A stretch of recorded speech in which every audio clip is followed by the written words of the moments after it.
Hey, daughter of God, do you fully comprehend your identity in Christ? Are you aware of your immeasurable self-worth?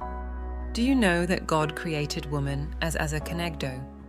For so many years, we have heard that phrase Ezer translated as helper or helpmate, and in the religious circles we grew up in, this idea of Eve being a helper was taught as though it meant that Eve was created to be a sort of second-class citizen, merely an assistant to Adam, and that is not how God planned it from the beginning.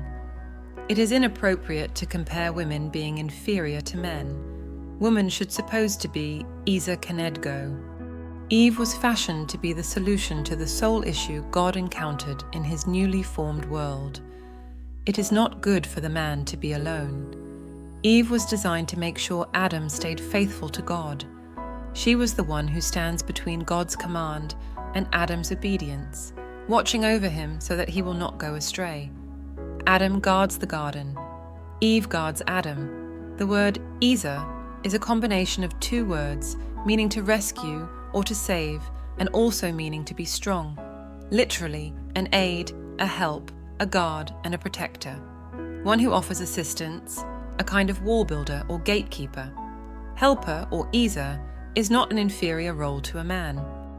God himself is called our helper or our Ezer, like Jehovah Ezer, meaning the Lord, my helper, who has helped you in countless ways. Ezer describes aspects of God's character, like he is our strength, our rescuer, our protector, and our help. And this was his word choice to describe a woman. She is made to be a vessel of the Ezer strength of God. It is a remarkable thing to co-labor with him as women, as a helper, even as God is our helper. Ezer is used to describe a warrior who continually fights for the right and who is never intimidated by evil or by darkness. A warrior on behalf of God's kingdom, joining the man in battling the darkness, advancing God's kingdom, and watching his back. She was never designed to just be man's assistant.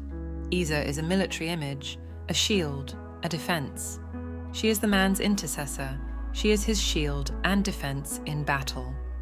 She is to guard his relationship with God, support him when he embraces God's direction, and respectfully oppose him when he does not. Always remember that it is only through woman, Satan, or even God entered into mankind's heart and life. She was made from the ribs of Adam, which has the purpose of protecting his heart, a gatekeeper of his heart. Satan used the ignorance of Eve as part of his attack on Adam. Eve listened to the serpent and brought death for Adam and her children. Mary listened to the angel Gabriel and conceived life. It is fitting that to completely defeat Satan, God should use the permission and obedience of Mary in the rescue of Adam and Eve and their children. Jesus utilizes the obedience of Samaritan woman at the well, transcending her vulnerabilities and societal status to openly declare his identity as Messiah, thus transforming her into an apostle to the Gentiles, who fervently spreads the news of the Messiah's arrival prior to the official ministry of the apostles. Jesus uses Mary Magdalene to spread the good news of his freedom from and victory over death. She is thus designated as apostle to apostles. If woman falls, man falls. If woman stands strong, man stands strong. When women step up to answer God's call, the men in their orbit will benefit. So protect her with your physical strength so that she can protect you with her emotional and spiritual strength. Woman, be mindful of how you wield your authority in Christ. Do not follow Eve's example and bring harm to your children and loved ones through curses.